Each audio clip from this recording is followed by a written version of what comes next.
যেই দেশকে নিয়ে অনেক গর্ব করতাম সেই দেশে আজ আলেম উলামাদের জেল হয়।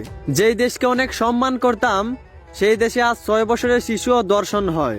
এই সমাজে কুকুর মারলে বিচার পাওয়া যায়, কিন্তু মানুষ মারলে না। এই সমাজে মানুষ উচিত বলতে চায় না ভয়ে, কারণ এই সমাজে উচিত বললে যেতে হয় জেলে। এই সমাজে উচিত বিচার পাইবা কেমনে, যেই সমাজে বিচার হয় টাকার বিনিময়ে? মিথ্যার পথে চলবা তুমি, ভালো থাকবা বেশ। উচিত কথা বললেই তুমি, তোমার জীবন হবে জেলখানায় শেষ। কি আজব, এইটাই আমাদের সোনার বাংলাদেশ। থু। যেই দেশে ধর্ষকের পক্ষে উকিল পাওয়া যায় ওই দেশে পইরা লেখা জজ হয়ে কোনো লাভ নেই। মুসলমানদের দেশে নেতা হইয়া যদি আলেমদেরকে বন্দি করে রাখতে হয়, ওই দেশের রাজনীতি করে নেতা হইলে জনগণের জন্য কোনো ফায়দা নেই।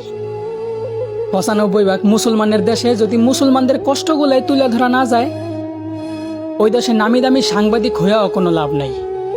বলি জাকাত না দিয়া সুদ খাইতে খাইতে দেশটারে করছো ছারখার।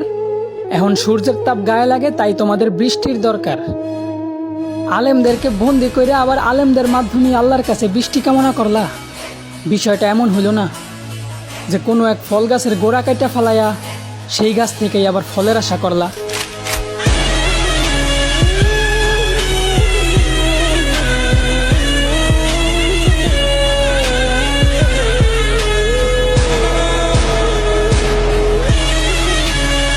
মুসলিম দেশে আলেমরা থাকে কারাগারে বন্ধ, আর আমাদের চোখ থাকতেও আমরা হয়ে গেছি অন্ধ।